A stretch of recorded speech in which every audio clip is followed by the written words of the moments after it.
Salut, Bonjour, enchanté. ça Alors, va? ouais, ça va très bien. Heureux de pouvoir parler avec toi en vrai. Avec plaisir. Euh, je, je te demande la permission, je peux te tutoyer du coup Ouais, pour ça. bien sûr, pas de souci.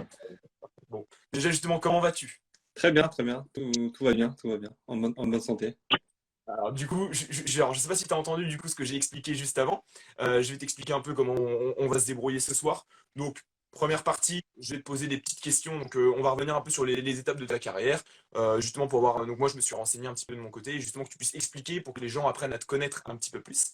Et après, on va laisser un temps surtout aux abonnés pour pouvoir aussi te poser des questions donc sur ta vie de joueur professionnel ou justement sur des étapes de ta carrière où ils veulent, tu vois, des petits renseignements en plus, si ça te va. Pas de souci, très bien. Parfait, dans ce cas-là, on va pouvoir tout de suite commencer à plat. Et tu me vois par contre, parce que je crois que j'ai pas trop de réseau là chez moi et... Je te vois très bien et c'est Ouais, tu me pas vois? du tout. Ok, nickel. Parfait, parfait. Et bah écoute, on va commencer, on va dire, par l'origine. Tu es donc d'origine laotienne, tes parents sont arrivés en France en 1981. Qu'est-ce que Oh, représente... moi je le savais pas. Ah ouais, eh ben, j'ai regardé un petit reportage, je me suis... Alors vas-y, est-ce que t'as entendu ou pas? Non, j'ai pas entendu. Pas de souci. Du coup, je te demandais qu'est-ce que représente le Laos pour toi? Bah là où c'est mes origines. Malheureusement, j'ai jamais mis les pieds là-bas, mais j'aimerais bien un peu plus tard ou bientôt. Et ouais, c'est mes racines, c'est mes parents, c'est ma famille, donc ouais, c'est quand même quelque chose qui prend une bonne partie de moi. Et quelle place prend le football dans ce pays, justement? Bah, pas une grosse place, malheureusement, mais ça se développe petit à petit. Et ouais, c'est encore très minime, quoi. C'est encore en bas D'accord. niveau. Mm. Ok. Et on reviendra un petit peu sur ce sujet là-dessus. C'était pour histoire d'introduire un petit peu, donc pour comprendre. Donc, Lily Dictophone a la double nationalité, donc franco-laotien. Non, Euh, je te trompe là. non? Pas du Bah tout. écoute, ah bah écoute, je raconte une bêtise dès le début. Alors vas-y. Ouais, Reprends-moi. Alors non, vas-y. en fait, moi, je suis que français, je suis né en France. Et en fait, le Laos n'accepte pas la double nationalité. Du coup, j'ai que la nationalité française. J'allais te poser une question justement là-dessus, parce que moi, ce que j'avais compris, c'est que tu avais la double et qu'ils n'acceptaient pas la double, justement, comme tu l'avais. Ouais, non, mais ils l'acceptent pas. Du coup, moi, j'ai que la nationalité française. D'accord, ok. Et Mm. donc justement, j'ai vu justement que tu aurais souhaité jouer pour le Laos. Mm. Euh, comment tu l'as vécu justement finalement cette décision du pays de ne pas vouloir, ne pas t'autoriser à te Bah, rendre? c'est dommage pour eux et pour moi aussi, parce que j'aurais bien aimé découvrir déjà ce pays et puis le football là-bas. Peut-être aussi aider le pays au niveau football, mais voilà, c'est dommage. Après, c'est eux qui décident, c'est pas moi, quoi. Ok. Mm. Justement, bon, en parlant des origines, est-ce que tu as toujours voulu justement être footballeur ou tu avais d'autres projets un petit peu au début? Non, j'ai toujours voulu être footballeur depuis que je suis petit. Je suis né un peu dedans. J'avais mon oncle qui était aussi footballeur pro, qui a pas non plus percé de fou, mais qui était à l'INF Clairefontaine comme moi je suis passé. Et puis avec mon grand frère, on jouait toujours au foot voilà, tous les jours après l'école. On était toujours au foot. Du coup, moi j'avais ça dans le sang. Et puis voilà, je savais que je voulais au moins tenter ma chance pour devenir pro. D'accord, ok. Bah, écoute, justement, donc tu commandes, donc tu es né à Champigny-sur-Marne, donc dans la région parisienne, le sud-ouest même. Ouais. Est-ce que tu peux nous décrire un petit peu justement tes débuts au football? Donc c'est au Racing Club de France, si je ne me trompe pas. Au Racing Club de France, ouais, ça c'était après. Mais j'ai commencé à Bussy-Saint-Georges, là où j'ai grandi, dans le 77. Et du coup, après, je suis rentré à l'INF Clairefontaine. Et Ah, ça. pendant la première année, je jouais dans mon club donc de Bussy-Saint-Georges. Et durant la deuxième année, j'ai changé de club pour monter de niveau parce que le Bussy était en district. Du coup bah, je suis parti au Racing Club de France juste à la deuxième année, mais juste pendant un an. Et ensuite, à la troisième année de Clairefontaine, bah, on avait l'équipe, du coup, bah, on jouait avec le club de Clairefontaine. D'accord, ok. Mm. Comment s'est passé justement ces années un peu à l'INF, finalement la séparation un peu avec le cocon familial? Non, c'était super. Bien sûr, que c'était dur pour tout le monde, pour tous les jeunes qui intégraient à l'INEF, mais c'était une super expérience que je ne regrette pas et que voilà, enfin, tous les joueurs qui sont passés par là vont dire que du bien de Clairefontaine parce on y apprend tout, on apprend l'éducation, enfin le football, tout, enfin vraiment tout quoi. Ouais, je retiens vraiment que du positif là-bas et voilà, même maintenant ça me manque des fois de pas y être. C'est ouais, donc des bons souvenirs, tu en gardes. Ouais, Et carrément. justement, juste après, donc c'est comment tu choisis de commencer ta carrière professionnelle à Strasbourg. Est-ce que tu peux nous expliquer un peu ce choix finalement? Comment il s'est fait? Bah, il y avait plusieurs clubs qui m'ont approché, dont Strasbourg. Et donc voilà, après, on a réfléchi avec mes parents. Et on est parti visiter la ville et le centre de formation. Et puis après, ils nous ont proposé un bon projet avec des bonnes infrastructures. Et puis voilà, le centre de formation était reconnu. Et puis voilà, le choix s'est fait vite. Et voilà, donc, encore une fois, je ne regrette pas mon choix parce que j'ai passé aussi d'excellentes années avec des éducateurs de très haut niveau. Donc voilà, c'était top. C'était top. Ouais, bah, je vois justement, donc tu as commencé donc, au début de la saison 2007-2008, tu étais donc avec l'équipe réserve, si je ne me trompe pas. Ouais. Là, justement, tu as pu un peu prendre de galon pour commencer. Donc, ta première entrée en jeu, finalement, en Ligue 2, c'est le 1er décembre 2009 face au Sporting Club de Bastia, c'est ça? Ouais, ça, Ouais. exactement. Et qu'est-ce que tu as ressenti ce jour-là, finalement? C'est la consécration, finalement, après tout, de tout ton travail? Ouais, ouais, carrément, carrément. Après, c'était un peu bizarre parce que le club n'était pas en bonne position dans le Ah, championnat, donc c'était un peu délicat. Mais finalement, c'était bien, c'était cool, franchement, j'ai adoré. Même si c'était un peu dur au niveau du rythme, et voilà, il fallait se mettre au niveau. Et après, malheureusement, j'ai pas pu enchaîner d'autres matchs avec eux. J'ai dû attendre la saison d'après, où ils sont descendus en national, et puis j'ai pu faire ma première année pro en national avec Strasbourg. parce que justement, enfin, c'est une des questions que je voulais te demander. Finalement, tu fais ta première entrée cette année-là et tu ne signes ton premier contrat professionnel qu'un an et demi après. Comment t'expliques ce laps de temps finalement? C'est le club, c'est toi? Qu'est-ce qui s'est passé? Non, ah non, c'est le club, moi. C'est le club qui prend ses décisions. Et moi, j'étais parti pour faire mes années d'aspirant et stagiaire, donc 4 ans en tout. Et à la fin de ces années-là, bah, ils m'ont proposé le premier contrat pro. Et voilà, j'étais content de le signer, et surtout avec mon club formateur. Je vois Vive le Laos là qui passe. T'as des supporters là, je vois dans le chat. Euh, Du coup, bah après, donc, comme tu dis, le club la vivait en plus une passe assez compliquée. Il y a eu une liquidation financière qui donc a fait descendre le club en CFA. mm, Tu es même parti du coup. En 2011, tu décides même de changer de championnat. Tu pars en Suisse, du côté ouais. du FC Sion. Ça a été très compliqué aussi. Est-ce que tu pourrais nous expliquer un peu ce qui s'est passé? Parce que du coup, moi, je vais mal l'expliquer, je pense. Est-ce que tu peux nous dire un peu. Voilà. Ouais. Mais moi, je suis pas, enfin, je n'ai pas à 100%, mais c'est pas tout en tout cas. Mais ouais, je signe donc en Suisse. Je signe un contrat de 5 ans, et voilà, les débuts se passent bien, ou la préparation physique se passe très bien. Les matchs amicaux, voilà, je fais des bons matchs avec l'équipe, et puis voilà, le coach et le staff bien, et ils me font confiance. Et malheureusement, après, il y a eu des problèmes extrasportifs où nous, les nouveaux joueurs qui venaient d'arriver, avaient n'avaient pas l'autorisation de jouer en championnat. Du coup, bah, c'était un peu compliqué parce qu'on s'entraînait le week-end, et ouais, ça a été ça pendant plusieurs mois. Et du coup, après, en janvier, après la trêve hivernale, bah, j'ai décidé de partir parce que je voulais pas plus. Et voilà. Et ton statut ne pouvait pas, par exemple, être régularisé au bout d'une saison, ou enfin à la fin de la saison? Ouais, je crois que c'était à la fin de saison, mais moi, ce qu'il me fallait, Ouais, c'était. ça te manquait trop. Ouais, voilà, il fallait que je joue. Et en fait, s'entraîner la semaine sans avoir de compétition, c'était un peu compliqué. T'avais pas d'objectif finalement, tu sais même Ouais, plus pourquoi tu t'entraînais. Ouais. ouais, Ouais, clairement. ouais, C'est je vois ça. ce que tu veux dire. Mm. Mais par contre, le club finalement, ça, il ne l'avait pas. Enfin, c'est une erreur du club vraiment ou. Enfin, je comprends. C'est vrai que moi aussi, j'ai vu ça justement, tu vois, en me Ouais. renseignant un petit peu sur toi Mm. avant. C'était une erreur du club parce qu'ils avaient recruté, il me semble, un gardien il y a quelques années d'avant, alors qu'ils n'avaient pas le droit, en fait. Et du coup, ils l'ont quand même fait. Et nous, l'année où on arrive dans ce club, bah, on a cette sanction par rapport au recrutement qu'ils avaient fait alors qu'ils avaient pas l'autorisation. Ah d'accord, ouais, finalement, c'était tombé dessus alors que t'avais rien demandé vraiment. Mm. C'est Non, dommage. mais voilà. De Il quoi? y a vraiment un bon projet à Sion. Ah oui. Cette année-là, ils font la Ligue Europa. On se qualifie. On avait fait les matchs de barrage contre le Celtic Glasgow, et franchement, c'était top. Et ouais, c'est vraiment dommage. Il y avait vraiment un bon truc à faire là-bas. Et franchement, ouais, c'est vraiment dommage.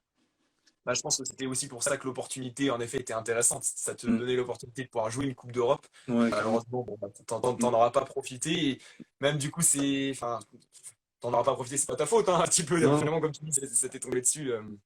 Tu peux pas grand-chose. Et Ouais, du coup, bah, tu décides même, suite à ça, du coup, de te relancer directement en Ligue 2. ouais. Tu t'engages du coup donc à Tours. Mm. Et cette fois-ci, l'adaptation se passe beaucoup mieux. Enfin, sur le terrain en tout cas. Après, tu nous diras Ouais. en dehors. Mais justement, je crois que toutes compétitions confondues, ça doit être 110 matchs, 24 buts, 13 passes D, peut-être. Ouais, ça doit être à peu près ça. Ouais. Euh, comment expliques-tu finalement cette réussite maintenant du côté de Tours? Qu'est-ce qui a bien marché là-bas? Bah, c'était tout l'environnement qui était bien autour. Et à l'époque, c'était un bon club de Ligue 2 qui avait des ambitions.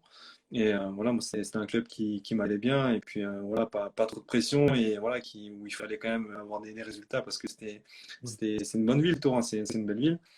Donc voilà, tout se passe bien. Au début, c'était un peu dur parce qu'il fallait que je prenne mes marques. J'avais pas fait encore de longues saisons en pro, donc il fallait que je confirme et que je me montre. Et je pense que c'est à partir de la deuxième année où je Ouais. commence à vraiment m'imposer et à faire mes preuves. Alors, j'en profite, je fais une petite pause pour rappeler à ceux qui sont arrivés entre-temps. Donc, pour l'instant, je vais réaliser des petites questions pour en apprendre un peu plus sur sa carrière. Et juste après, vous aurez un temps pour lui poser. Je vois toutes les questions, je vois des questions qui arrivent dans le chat. Vous aurez votre temps après, hein, justement, on va en sélectionner. Tour, c'est où?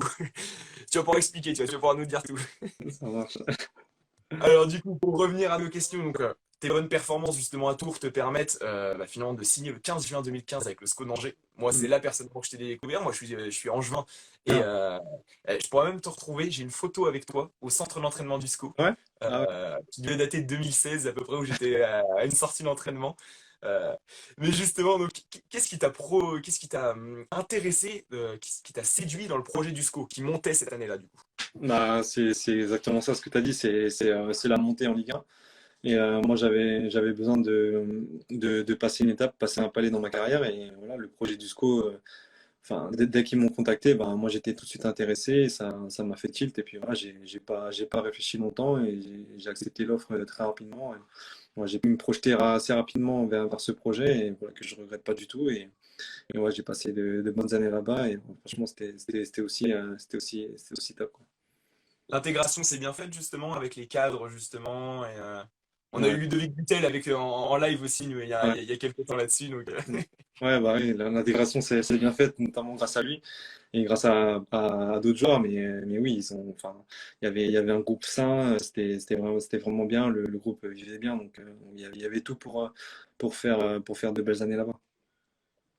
bah écoute, en tout cas enfin ça a bien fonctionné pour toi. On a vu, c'est à cette époque-là où il y a eu pas mal de reportages faits sur toi justement où tu as un Ouais, peu intrigué la planète football avec bah, justement tes origines laotiennes et justement les bonnes performances aussi que tu as fait. 6 buts, 7 passes D, je crois du coup au total en Ligue 1. Et tu commençais à te faire un nom au sein de l'effectif, à prendre une place de titulaire et le 21 novembre 2016. Une grosse blessure, voilà, c'est je pense peut-être le pire moment de ta carrière. Je sais pas, tu vas nous le dire justement. Qu'est-ce que tu peux nous en dire? ouais, c'est le pire moment, je sais pas, mais ça a été assez brutal. Parce qu'on s'y attend pas forcément à des blessures comme ça. Et voilà, moi, c'était un peu plus long que prévu. J'ai mis un an à revenir sur les terrains à la compétition.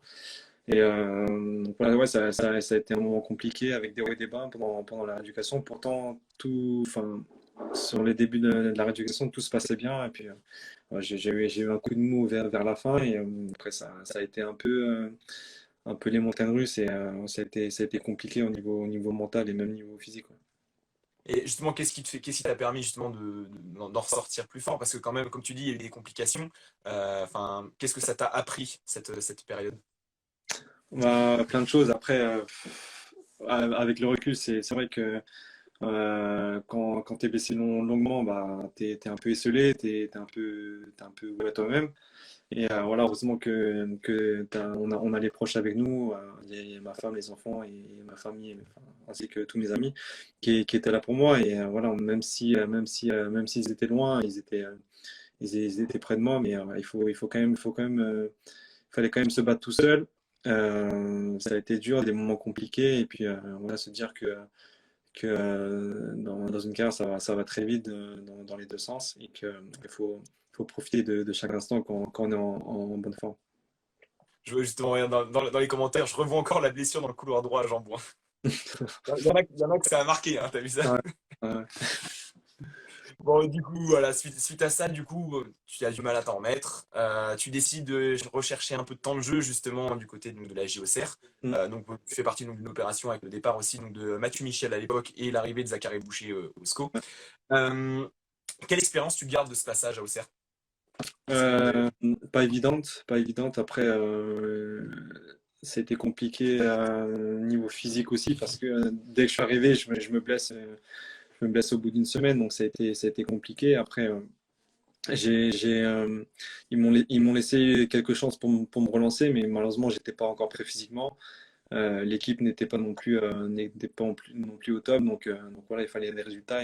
Comme moi, j'étais pas prêt, bah, ils m'ont plus trop refait jouer. Donc voilà, ça a été compliqué. J'ai pris mon mal en patience.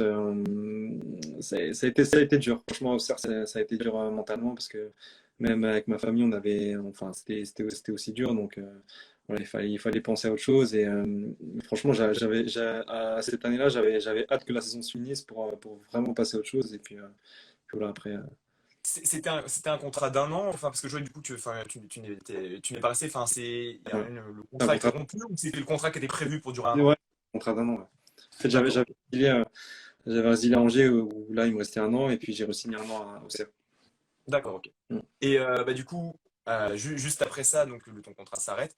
Et tu décides, enfin, t'engages du coup avec l'UNFPFC, donc pour expliquer un petit peu aux autres, bah, je vais même te laisser expliquer un petit peu ce que c'est, parce Non, que c'est un vas-y, concept quand même je te laisse expliquer. bah, écoute, donc en gros, c'est une équipe qui va permettre aux joueurs qui ne sont actuellement avec aucun club de garder une forme physique en attendant de retrouver un club pour la saison suivante. C'est Donc ça. toi, tu es resté ici à peu près 6 mois, je crois, un peu plus peut-être. Non, Et non, à justement, l'UNFP? attends, l'NFP, t'es arrivé le 26 juin. Non, mais ça dure même pas un mois et demi, 2 mois. C'est un mois et demi. Ah, parce que tu vois, moi, justement, moi, sur les informations que j'ai trouvées sur Internet, ils me mettent pas la durée du stage en lui-même, ils Ah, disent la durée où tu étais inscrit. ah ouais. Et du coup, est-ce que tu peux nous expliquer un peu comment ça se passe là-bas, justement, parce que c'est un concept un peu particulier. Euh, L'équipe, enfin, du coup, j'ai vu qu'ils jouaient des matchs amicaux contre Mm. des équipes quand même professionnelles. Ouais. Tu peux nous en dire un peu plus? Non, en fait, l'UNFPFC, c'est les joueurs qui sont en recherche de contrat et qui cherchent à s'entraîner avec un groupe, tout simplement. Et le week-end ou la semaine, il y a des matchs amicaux contre des clubs pro ou amateurs. Et voilà, en fait, on s'entraîne comme un club pro. Il y a tout, enfin, il y a tout pour bien travailler. On a des kinés, un Ah, d'accord. staff technique avec coach adjoint, enfin, préparateur physique. On est logé dans un hôtel où il y a des terrains, il y a tout pour qu'on soit bien, une salle de muscu, une piscine, franchement. Et non, c'était vraiment une bonne expérience. Je pense beaucoup appréhende un peu ou hésite à y aller, mais je pense que c'est une bonne chose pour ceux qui sont à la recherche de s'entraîner d'une équipe pour garder le rythme et de le reprendre. Et donc, du coup, c'est une association ou c'est un club vraiment déjà professionnel, enfin, une Non, organisation? en fait, c'est ouais, c'est comme une association. En fait, c'est un club éphémère, entre guillemets, Ok. qui Ouais. dure même pas 2 mois, qui dure l'été, en fait, et qui dure, je crois, à peu près fin juin, mi-juin, jusqu'à le début du championnat, en fait. Ok, d'accord. Ouais, c'est Ouais, ça. C'est vraiment pour garder la forme, du coup, ouais, pendant. exactement. Ouais. Et donc, juste après, tu retrouves un contrat, du coup, du côté de Cholet. Mm. Euh, Est-ce que, du coup, enfin, tu as vécu ça un peu comme une délivrance, retrouver un club juste derrière? Ouais, ouais, clairement, parce que je suis retourné à la maison sans club et sans rien, en m'entraînant tout seul, donc ça a été compliqué, où il y avait plus trop d'appels. Et puis là, bah, il y a mon agent actuel qui m'a appelé et qui m'a offert l'opportunité d'aller à Cholet. Et du coup, alors, tu étais encore à Cholet pendant le confinement. Comment tu l'as vécu le premier confinement là, de mars, justement, où vraiment tout était coupé avec le football? Bah, c'était compliqué, hein. Après, compliqué pour tout le monde, même, même les non-footballeurs. Ouais, ça a été dur parce on savait pas où on allait vraiment. Donc voilà, il fallait se préparer au cas où ça reprenait. Enfin, c'était vraiment délicat. Donc on était aussi isolés, chacun chez soi, quoi. Tu as pu profiter un petit peu de ta famille quand même, du coup, j'imagine, pendant cette période. Ça t'a Ouais, permis aussi. carrément, parce qu'à Cholet, je suis parti tout seul sans ma femme et les enfants. Donc eux étaient restés à la maison et puis moi j'étais à l'hôtel à Cholet pendant les quelques mois. Donc ça a été compliqué. Ouais, et le fait d'avoir le confinement, d'un côté, pour moi, ça m'a permis de les revoir un bon temps et puis pour moi tout seul, quoi. Je vois que tu as pas mal de tes collègues là dans le chat qui te posent des questions. Alors, je vois Gabigno 22, je vois Ngam, alors je vais pas réussir à le prononcer, je suis Anatos, désolé. hein. Qui a une question importante, qui est là. Ah ouais. Sinon, il part du live, il a dit carrément. Bah, écoute, pose ta question. Le temps qu'il la pose, je pense qu'on a le temps d'en faire encore une ou deux. Elle va poser des Et vraies du coup, bah, de questions. toute façon, techniquement, on arrive bientôt au plus récent, hein. On commence à remonter. Là, Ouais. du coup, maintenant, la dernière étape, c'est le 27 mai 2020. Donc, je retourne en Ligue 2 du côté de Dunkerque, donc qui est aussi promis. Et du coup, qu'est-ce qui t'a séduit finalement dans ce projet? La même chose que le SCO, du coup, la montée? Ouais, c'est aussi un peu ça. Moi, je recherchais de la fraîcheur. Et voilà, Dunkerque correspondait bien au club que je recherchais. Et puis voilà, ils m'ont sollicité. Et puis très rapidement aussi, j'ai pas non plus hésité longtemps. Et voilà, c'est vraiment un club qui me disait bien. Et puis voilà, je regrette pas. Et là, je suis bien ici. Donc voilà. Et justement, comment tu juges le début de saison de l'équipe et aussi de ton côté personnellement? Bah, le début de saison a été bon, d'un très bon niveau. D'un très bon niveau, pardon. Et là, on est dans une passe où on est un peu moins bien, où les résultats sont un peu moins bons, où on est un peu, on stagne un peu dans le classement. Donc là, j'espère qu'on va vite rebondir. Voilà, je sais que tout le groupe est assez intelligent pour continuer à travailler et rester soudé. Et après, moi, personnellement, ça s'est très bien passé. J'ai fait une bonne préparation physique où j'ai pu enchaîner les entraînements et les matchs. Et donc voilà, je suis très, très, très content. J'ai eu quelques pépins physiques là avant la trêve. Et voilà, je suis de nouveau sur pied et je suis à 100%. Alors, qu'est-ce qu'on peut te souhaiter par la suite? Est-ce que pour le reste de ta carrière, qu'est-ce qui te donnerait encore envie maintenant? Continuer ici? Tu as d'autres projets encore? Ouais, donc je continue ici tant que je peux et bien sûr voir ailleurs après. Mais moi, je suis toujours ici. J'ai encore un an après, je suis bien ici et j'essaierai d'apporter mon expérience au club le plus possible. Et puis voilà, après on verra. Eh ben écoute, moi tu vois, je suis arrivé au terme de mes questions sur la carrière. J'ai deux, trois petites questions un petit peu en plus, tu vois, sur toi en général. Et après, Ouais, on va laisser le reste du temps aux abonnés pour pouvoir poser leurs questions. ça marche. Par exemple, est-ce que tu as un rituel spécial avant le match? Si oui, lequel? Non, j'ai pas de rituel. Je suis pas trop dans la superstition. Je préfère être au ressenti en fait de ce que j'ai besoin. Bah, je le fais et puis voilà, je suis pas dans les rituels. Bah écoute, parfait. Et est-ce que tu pourrais me dire pour toi quel est ton meilleur souvenir en tant que joueur professionnel? Mon meilleur souvenir, je pense mon premier but en Ligue 1 avec Angers. Ouais, Ouais, premier. c'était contre. Et ouais, Bastia aussi, ouais. Ouais, C'est c'est ça. décidément, t'aimes bien Bastia. Ouais, ouais. C'était, ouais. Et pareil, on va rester. Et ton pire regret? Est-ce que tu as un regret finalement, quelque chose où tu te dis, Ouais, j'ai peut-être un petit regret, ou enfin j'en ai déjà parlé précédemment, et c'est peut-être d'être parti trop vite d'Angers. Voilà, j'avais des problèmes physiques à cette époque-là, et voilà, je pensais partir et en laissant mes problèmes à Angers. Et finalement, en fait, mes problèmes enfin, m'ont accompagné, et puis voilà, je les ai amenés avec moi. Et finalement, en fait, ouais, je regrette un peu d'être parti trop vite et de ne pas m'être battu encore plus pour récupérer ma place. bah, on t'en aurait bien voulu que tu restes un peu plus sur Angers. Ouais, bon, malheureusement, c'est comme ça, c'est la vie. C'est comme ça. C'est les choix aussi. Ouais, Mais on sait pas, tu vois, on sait pas. c'est bon. Des fois, tu dis que ouais, il faut que je reste, mais si je reste, nanana, alors que si je pars, ça peut bien se passer. Donc, on sait jamais. Faut pas avoir de regrets, mais moi, j'en ai un petit. Surtout que bah, la JOC en plus c'était une belle proposition. C'était un Ouais, club quand même historique. mm, En Ligue 2, enfin s'ils te proposaient en plus du temps de jeu là-bas, c'est vrai que ça ouais, restait quand exactement. même une offre. Ouais, exactement, c'est ça. Mm. Surtout après, enfin, en effet, plus d'un an, je crois que t'es resté 380 jours, un peu plus, 90 même. Enfin, Ouais, enfin, c'était ouais, un bon challenge sinon pour se relever. Du coup, une ouais. question, tu aimes le vin d'Angers. Est-ce que tu aimes le vin d'Angers? Le vin d'Angers, ouais, j'aime bien, j'aime bien. Le coteau de Vence, il est pas mal. Ça, c'est Bah, écoute, vraiment je ça vais, te, qui. je vais te poser une dernière question. Quel est ton club de cœur? Est-ce que tu en as un où tu es supporter, vraiment, où tu aurais rêvé de jouer, où tu... Euh, Ouais, c'est Strasbourg. Strasbourg? Ouais, Quand tu Strasbourg. as joué, Non, ouais, t'as- ouais, parce que je suis formé là-bas et ouais, j'ai vraiment, j'aime beaucoup cette région, cette ville. et ouais, qui me tient à cœur. Et moi, en fait, quand je suis parti de là-bas, bah, je les suivais tous les ans parce que dès qu'ils ont fait le dépôt de bilan, bah, ils sont allés en CFA2. Et j'espérais à chaque année qu'ils remontent et c'est ce qu'ils ont fait. Et franchement, à chaque fois, je les suivais et j'étais super content pour le club. Et les supporters surtout parce que c'est vraiment une ville où les gens adorent ce club. Donc, franchement, c'est top. Et je suis content pour eux aujourd'hui qui sont en Ligue 1. Ouais. Mm. Ouais, enfin, il propose un bon niveau en plus. C'est ça, c'est dommage finalement qu'il y ait un décalage finalement, entre toi, tu vois, maintenant. Et Mm. si t'avais tombé dans cette période, finalement, peut-être que les Ouais, choses se seraient passées. ouais, c'est comme ça. Alors, je vois, s'il y a d'autres comme ça. Alors, on va passer aux questions maintenant, justement. Si vous avez des questions, c'est le moment. Allez-y, on va regarder un petit peu ce que vous avez à lui demander. Je vois, est-ce que tu as toujours des contacts avec des joueurs d'Angers? Ouais, ouais, j'en ai toujours quelques-uns après. C'est sûr qu'avec la distance, c'est un peu compliqué. Des contacts avec Pierrick, Romain Thomas, Isma, Traoré, ouais, toujours. Qu'est-ce qu'on a d'autre? Est-ce qu'inconsciemment, le côté. Alors, attends, oh là, ça va trop vite là. J'arrive pas à lire. Hop. Est-ce que inconsciemment le côté difficile extra-sportif de Dunkerque joue sur le moral de l'équipe? Alors c'est précis comme question, hein. Est-ce que j'ai pas entendu. Alors est-ce que inconsciemment le côté difficile extra-sportif de Dunkerque joue sur le moral de l'équipe?